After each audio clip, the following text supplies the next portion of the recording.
اهلا بيك حضرتك، تكلمي معانا عن الاكاديميه. اهلا بحضرتك، اتشرف بيك. انا اسمي نهله. اهلا بيك يا استاذه نهله. حضرتك مسؤوله عن ايه في الاكاديميه؟ الادميشن. حلو قوي، عايز الطلب. قول لنا بقى.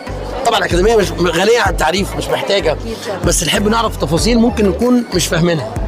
ايه الكليات اللي عندنا في الاكاديميه؟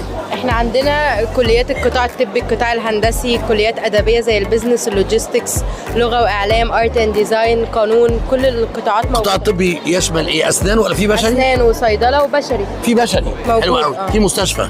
ايوه موجود. موجود كويس قوي. وعلاج طبيعي كمان؟ لسه هيفتح. هيفتح. حلو قوي. يعني القطاع الطبي ما عدا البيطري. ايوه بالظبط. طيب وبالنسبه للقطاع الهندسي؟ القطاع الهندسي عندنا الهندسه بكل فروعها طبعا، ميكاترونكس، كل البرانشز بتاعها. ايوه.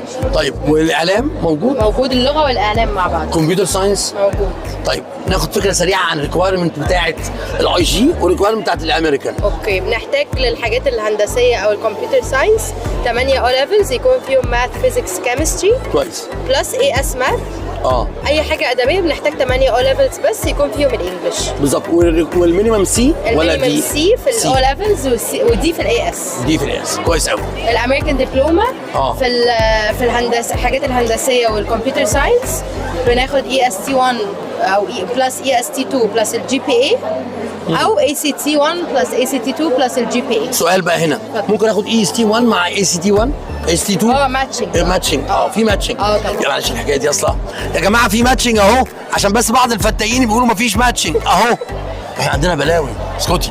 كل واحد يصحى من النوم يقول كلام على لسانكو، تخيلي. بجد؟ رحت الاكاديميه قالوا لي مفيش ماتشنج. يعني عايشين. لا. مش بس الاكاديميه يعني از اكزامبل يعني. طيب يعني في ماتشنج بناخد كام بقى سكور في الاي اس تي 1؟ اي اس تي 1 النجاح المينيمم 800 والمينيمم 900. طب ما فيش تنسيق داخلي؟ لا احنا بنعمل حاجه اسمها تنسيق داخلي بعد ما الدنيا تسحم، اللي هي ويتنج ليست. حلو. لكن احنا ما بنخضعش، يعني ما بنعملش التنسيق. الطالب لما طب بس انت بتعمليه لما تتزنقي؟ يعني انت مثلا عشان بس التقديم المبكر هينتهي عندنا 17 ابريل، لازم كله يلحق طب لو انا واحد مش تقديم مبكر وجيت قدمت بعد التقديم المبكر وسكوري اعلى، فرصه حضرتك تتاخد او لا بتدخل التنسيق برضه حتى لو سكور حضرتك اعلى. يعني اللي بيقدم مبكر حتى لو سكوره اقل بالظبط يتاخد الاول. بالظبط. يا جماعه المعلومه دي مهمه جدا، معلش الحاجات الهايلايت دي. يا جماعه لو انا قدمت ايرلي ادميشن فرصتي اعلى حتى لو سكوري اقل، صح كده؟ انا بتكلم صح. اللي يجي بعد كده حتى لو سكور اعلى ليه فرصه 50-50، لكن احنا بنيجي الدنيا تسحم عندنا تبقى العدد كبير جدا، بس ده مش ده ظلم شويه؟ لا ليه ظلم؟ اقول لك، لو انا مثلا سكوري عالي، انا بناقشك يعني بفهم. لو انا سكوري عالي وفي واحد سكوره اقل مني بس قدم ايرلي ادميشن وانا سكوري اعلى منه، مش ده؟